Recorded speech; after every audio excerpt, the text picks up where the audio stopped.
Fala pessoal, tudo bem? Sejam muito bem-vindos ao segundo episódio aqui no canal do Bolso do Investidor. Eu me chamo Matteo Arozzi e hoje a gente vai falar 7 erros que as pessoas cometem com o dinheiro, como identificá-los e como evitá-los em nosso dia a dia. E o meu nome é Leonardo, e se você fecha o mês no vermelho, mesmo fazendo tudo certo, fique até o final, porque hoje vai cair a ficha de muita coisa. Partindo então para o primeiro erro, falta de controle real dos gastos. Na verdade, falta de organização, né, Léo? A gente percebe ali, até a gente fez uma pesquisa que traz do SPC Brasil, que 35% das pessoas endividadas simplesmente não controlam o próprio dinheiro. Na verdade, é uma falta de organização, né? Vai vivendo no automático, recebe, paga boleto, gasta o dinheiro, quando vê tá sem dinheiro de novo e precisa trabalhar para fazer o mesmo processo, aquela corrida dos ratos que o pessoal fala, né? Cara, eu percebi conversando com muita gente sobre dinheiro, né, que falam que o dinheiro some. Na verdade, ele não some, né? Ele escapa. Porque se tu perguntar para essas pessoas quanto custa o aluguel, quanto tu paga de luz, quanto tu paga de água, quanto tu paga de internet, eles sabem. Agora, se tu perguntar para as pessoas quanto elas pagam de delivery, quanto elas pagam de gastos que é do dia a dia, um Uber ou alguma coisa assim, esses gastos esporádicos, gastos do dia a dia, elas não sabem.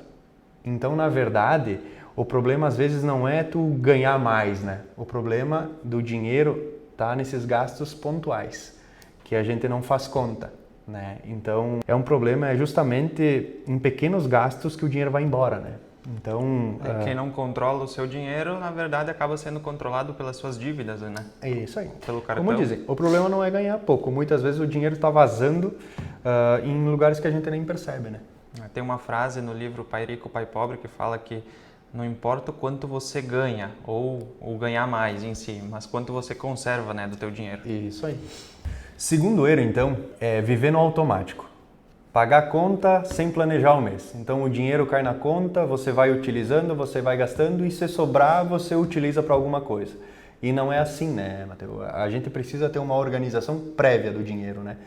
Que na verdade é a organização que te dá o direcionamento do que realmente vai te sobrar, do que você vai fazer com ele e o que você vai investir ou se você vai dar um destino já, né?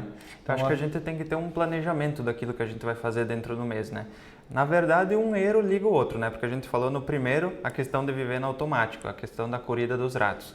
Então, se a gente recebe o nosso salário, a gente não se organiza, não define o que a gente vai fazer dentro do mês, quanto eu quero guardar para minha poupança, quanto eu vou destinar para lazer, quanto eu vou destinar para recurso de necessidade, recurso que a gente precisa, né? Então, se eu não ter essa organização mensal das minhas receitas, das minhas despesas, a gente vai acabar sempre vivendo no automático, vou pagar aquilo que vem por primeiro, deixo aquele outro para depois e assim segue. Nunca sobra, né? Nunca sobra. Então, na verdade, a maioria das pessoas pensa, quando eu ganhar mais eu vou conseguir organizar. E vai chegar o ponto que você vai ganhar mais e daí você vai subir seu padrão de vida e assim sucessivamente e você está sempre nessa corrida dos ratos, né? Sempre gastando sem saber para onde o dinheiro está indo, né? Então, é sempre viver no automático.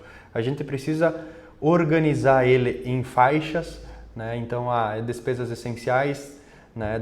Que são as despesas fixas, são investimentos, são lazer, mas tu tem que saber quanto tu pode gastar no lazer, né? Então, tu tem que saber quanto tu pode gastar nos investimentos, quanto tu pode fazer nas despesas essenciais. Eu acho que isso é uma parte essencial para te conseguir fazer sobrar, porque não é ganhar mais, né? Quando ganhar mais eu vou conseguir sobrar. Não, é organizar. Às vezes está na mentalidade e não no valor em si, né? Eu acho que hoje em dia a gente tem muita ferramenta para isso, né? Nos dias atuais a gente percebe que tem muita oportunidade, tem muita ferramenta de ajuda que a gente pode estar buscando, planilhas, e-books, enfim, ferramentas que auxiliam a nossa organização financeira e a gente deve buscar, né? Porque faz uma grande diferença dentro do nosso mês, dentro da nossa vida, ter essa organização financeira, né? Porque na verdade o viver no automático é uma coisa que se tu continuar com ele, quando tu perceber, foi a tua vida ativa e você está sem nenhum tipo de patrimônio acumulado, né? E isso é muito importante. E a gente vê que hoje um bom percentual da população brasileira chega nesse patamar, né? Chega lá nos seus 50 anos e fala, não construí nada, não tenho nada e vou depender de terceiros como um governo para me sustentar. E literalmente nada, né? Nada. Porque nem uma reserva de emergência, que seria o básico, né? Isso aí. Que é aquele dinheiro que a gente utiliza em casos de emergência. Ah, precisei pelo amor de Deus, uma doença, ou estragou o carro, ou enfim, alguma emergência familiar que precisou dinheiro, tu não tem, né? Então a gente percebe nos dias de hoje que as pessoas não têm essa perspectiva de organizar o seu dinheiro tanto para hoje quanto para o futuro, né? Como nós falávamos, né, Matheus? A pessoa viver no automático, ela sempre pensa, o problema não sou eu, o problema é minha renda. A maioria das pessoas pensa assim, né? Ah, então eu ganho 2.000, mas quando eu ganhar 3 eu vou conseguir sobrar. Né? Aí passa a ganhar 3, passa a ter custos de 3. Aumenta, então né? passa a ganhar 5, mas é sempre assim, quando eu ganhar mais, sempre, quando eu sair de 5 para 6 eu vou conseguir guardar. Mas o problema não está na renda, está na mentalidade.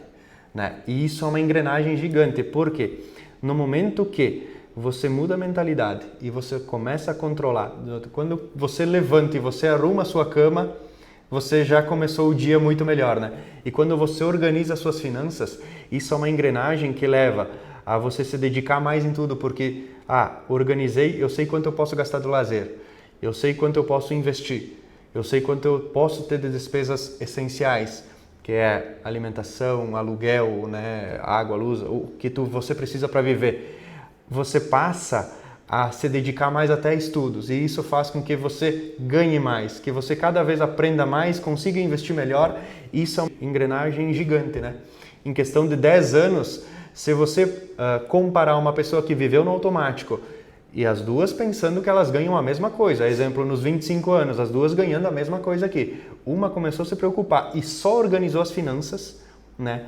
Em 10 anos a diferença é gigantesca. E a gente percebe essa diferença na nossa vida, né? Porque a pessoa que não se organiza financeiramente, geralmente ela também traz outros problemas, né?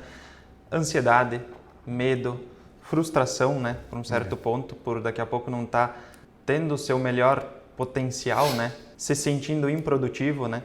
Então, tu não ser organizado financeiramente te leva a ter outros sintomas, né? Que acabam atrapalhando a tua vida, né? Então, a partir do momento que tu senta, estuda, organiza as tuas finanças, dá um direcionamento para a tua organização financeira particular ou familiar, como você falou, melhora a tua autoestima, melhora o teu planejamento, o teu dia a dia vai ser melhor e tu vai ter uma perspectiva melhor para o teu futuro.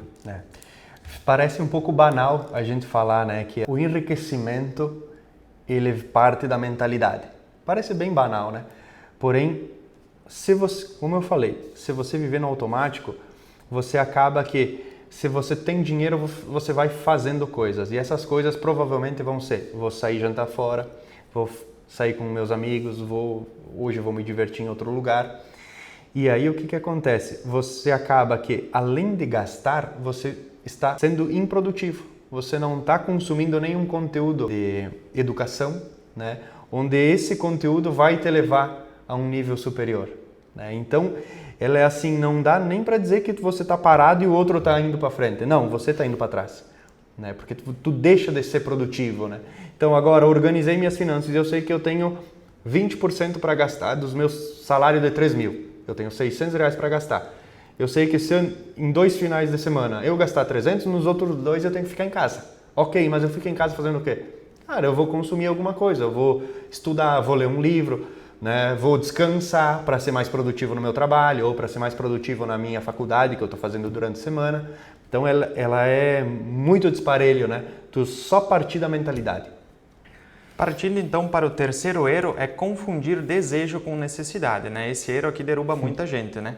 Porque até nós, né, a gente olhando para o nosso passado, a gente acaba se identificando, né, com esse erro, que a gente confunde muito, né, esse desejo com o que realmente é necessário. Eu acho que o ponto principal aqui é pense e analisa. Isso é necessário para mim? Isso é um ativo para mim ou só está aumentando o meu padrão de vida no momento de tu tomar uma decisão? Eu preciso comprar esse tênis a mais? Eu preciso comprar essa calça a mais? Só é um desejo que eu estou tendo para esse final de semana, daqui a pouco, o mês que vem, no outro eu não vou mais precisar disso, né? Então, sempre que tu for tomar uma decisão, pense e analisa. Isso vai ser bom para mim? Vai me trazer retorno? Ou é só um desejo eventual que eu estou tendo e que vai atrapalhar, na verdade, as minhas finanças, né? Porque vai tirar dinheiro do meu bolso no momento. Eu acho que uma comparação que dá para fazer, né? Só para a pessoa entender. Exemplo, e eu não estou dizendo que não é para aproveitar a vida, né? Mas hoje é sábado de noite, a gente precisa jantar, é uma necessidade, ok? Mas talvez eu possa fazer alguma coisa em casa ou pedir uma pizza, né? Fazer alguma coisa em casa para 2 pessoas, talvez eu vou gastar R$15. Se eu pedir uma pizza, vou gastar R$100, entendeu? Desejo e necessidade.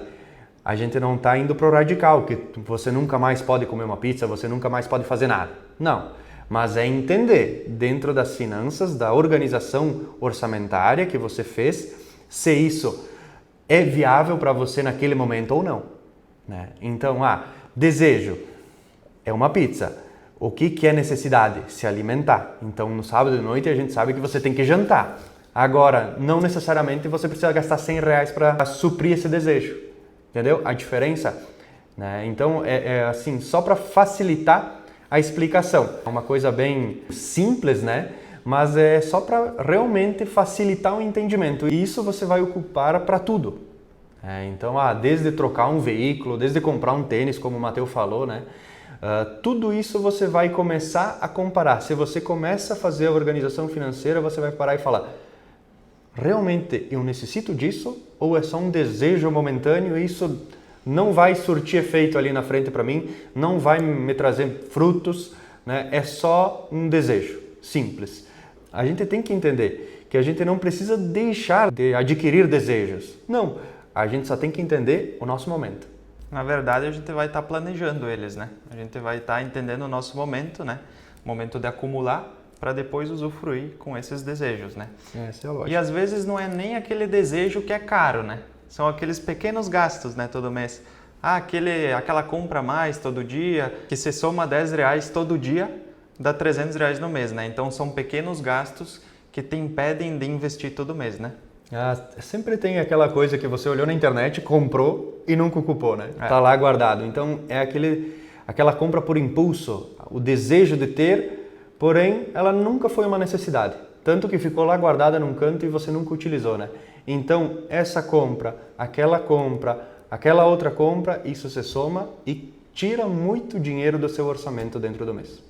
Partindo então para o quarto erro, que é não separar dinheiro para si antes de pagar aos outros. A gente comenta muito e é uma das lições do livro Pai Rico, Pai Pobre, que o interessante é o quê?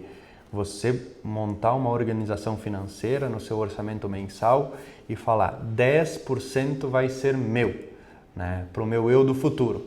E esse valor já tem que sair do seu orçamento. O resto vai para as outras despesas, tá? Porque a gente precisa ser nosso melhor cobrador. A maioria das pessoas inverte isso.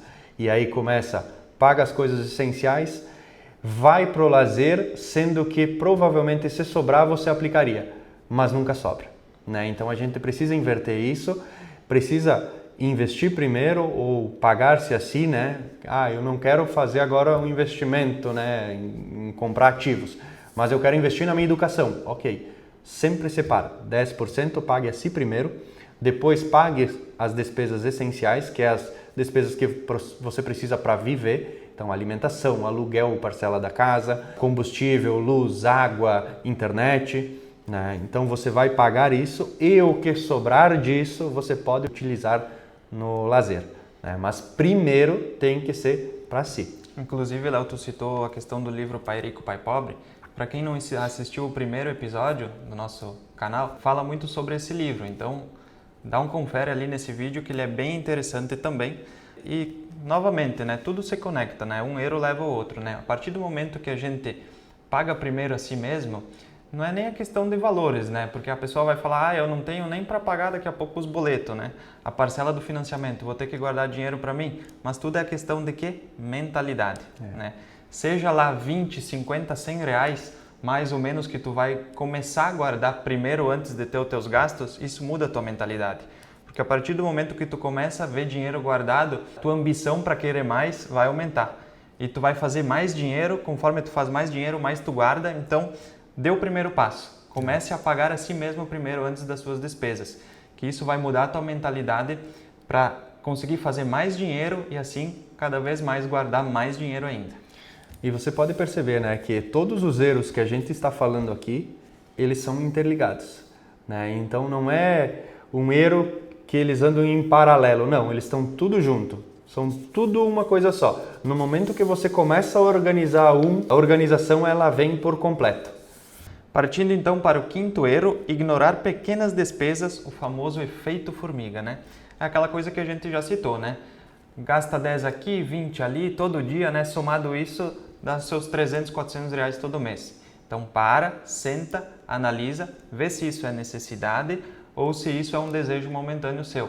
A gente só fazer essa reflexão vai mudar a nossa tomada de decisão para ver se a gente precisa ou não ter esse gasto momentâneo, ter esse gasto diário, porque no final do mês vai fazer uma grande diferença no teu orçamento. Como eu comentei anteriormente, né? Se você pedir para uma pessoa quanto ela paga de aluguel, ela vai saber. Mas quanto ela gasta no dia a dia em deliveries, em Uber, essas coisas, provavelmente ela não vai saber te responder de forma exata. Quanto ela gasta em aposta esportiva? Aposta esportiva, né? Uma loteria, são todas despesas que você não contabiliza, né? Às vezes a pessoa fala, só vou apostar 10 aqui nesse jogo, ou 20 no jogo de amanhã, quando vê no final do mês dá seus 200, 300 reais, né? E esse efeito formiga ele faz muita diferença no final do mês, né? Sexto erro, achar que vai guardar quando ganhar mais. A gente já veio comentando também, né? Em alguns exemplos. A maioria das pessoas acredita que o problema não é ela, não é a mentalidade, é a falta de dinheiro, é o ganhar mais. Eu só vou conseguir me organizar quando eu ganhar mais. E na verdade não é assim que funciona, porque você vai ganhar mais e vai ainda, se você não trabalhar a sua mentalidade agora, você vai sair de um salário de 2.000, vai passar para um de 3 e você vai ter despesa de 3.000. Você vivia com 2, você passa a viver com 3 e se você subir para 5.000, você vai passar a viver com 5 e nunca vai guardar. Primeiro a gente trabalha a mentalidade, para depois sim fazer sobrar dinheiro. Na verdade a gente dá muita desculpa, né, para tudo, né? Então, quando eu ganhar mais eu me organizo, né? A partir do momento que a gente identifica que o mais importante não é o quanto tu ganha e sim o quanto tu conserva, de novo, mentalidade, muda o jogo. Então quando a gente parar de terceirizar ou dar desculpa para as coisas, mudar a nossa mentalidade e isso muda o jogo até na nossa organização financeira, quiçá para a nossa vida, né, em muitas coisas. Partindo então para o sétimo e último erro, é não ter meta clara para o dinheiro que sobra. E aqui dá para trazer não somente para o dinheiro que sobra, né, como um todo, né? Se a gente não colocar uma meta financeira para como a gente quer estar daqui um mês, um ano, 3 anos, 5 anos, 10 anos, cara, tu não tem uma perspectiva de como tu quer estar financeiramente, quanto tu quer ter guardado para ter uma reserva de emergência ou para, sei lá, fazer uma viagem com a tua família, ter uma estrutura sólida de investimentos, pelo menos ter uma reserva principal, né, para o teu dinheiro. Trace as suas metas financeiras, planeje quanto tu quer ter daqui 1, 2, 3, 5 anos. E isso facilita a nossa tomada de decisão hoje, porque se eu sei quanto eu quero ter daqui 1 ano, eu sei o que eu preciso fazer hoje. Eu sei que eu não posso gastar com desejo bobo, porque eu tenho a minha meta financeira lá na frente, né? Então, tu colocar uma meta financeira na tua vida, e não só financeira, né? Meta para tudo, facilita a tua tomada de decisão para hoje, para as coisas que não são fundamentais na tua vida, né? E mais do que além do só o dinheiro guardado, uma coisa que funcionou muito para mim, tá? E eu acho que é muito de mentalidade e por isso que eu foco muito em falar em mentalidade, porque eu acho que é o que realmente funciona. Não é simplesmente eu ganhar mais, porque como eu falei antes, você vai ganhar mais e você vai gastar mais, tá? O padrão de vida vai aumentar, né? É trabalhar a mentalidade financeira e além de quanto você quer ter guardado, é quanto você quer estar recebendo daqui a um tempo.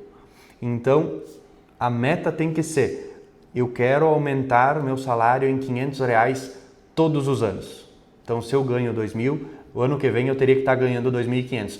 Pode ser que o ano que vem eu não vá ganhar os 2.500, mas daqui 2 anos eu vou ter que ganhar 3. E aí trazendo isso para o agora, você sabe o que precisa fazer. Porque você coloca metas claras. O nosso cérebro trabalha muito com metas, né? Então, se você falar, eu quero estar assim, você começa, o teu cérebro começa a trabalhar para que você chegue lá, né? Então, ter metas claras de como você quer estar, aonde você quer estar, ajuda muito, tanto na organização atual financeira, como na futura, né? Então, você vai conseguir falar, não, eu quero chegar a tal cargo, tal função, que lá paga R$10.000 por mês. Hoje eu ganho 2, então Em 10 anos eu tenho que aumentar lá R$ 700 todo ano na minha renda. Ok, é isso que eu preciso fazer. E aí você sabe o que precisa fazer dentro da empresa para chegar em tal cargo. E se tu não tem uma meta clara, um objetivo claro, né? Qualquer desejo do dia a dia acaba virando um consumo na tua vida, né? Como nós falamos, né? Sem um destino, qualquer caminho serve. Se você não tiver um destino, qualquer caminho que você pegar vai estar certo, né? E se você colocar um destino, você vai escolher o melhor caminho para chegar até lá. E se você se identificou com algum desses erros, lembre-se, às vezes não é problema seu, é só porque ninguém te ensinou o método certo para trabalhar com dinheiro. Na verdade, hoje não existe educação financeira nas escolas, né? Então a gente está tentando trazer esse conteúdo aqui para vocês de uma forma mais fácil de entender, que vocês consigam aprender para colocar no dia a dia de vocês. Então, se esse conteúdo fez sentido para você, deixa o seu like, deixa o seu comentário se você já teve algum desses erros ou alguém da sua família já fez também e continua assistindo o Bolso do Investidor. Nossa intenção é toda semana trazer conteúdo sobre educação financeira, então se alguém puder nos colocar alguma dúvida que tem sobre educação financeira ou até mesmo algum conteúdo que quer que a gente fale, bota nos comentários abaixo aí que a gente vai tentar trazer na próxima semana. Um abraço. Até mais.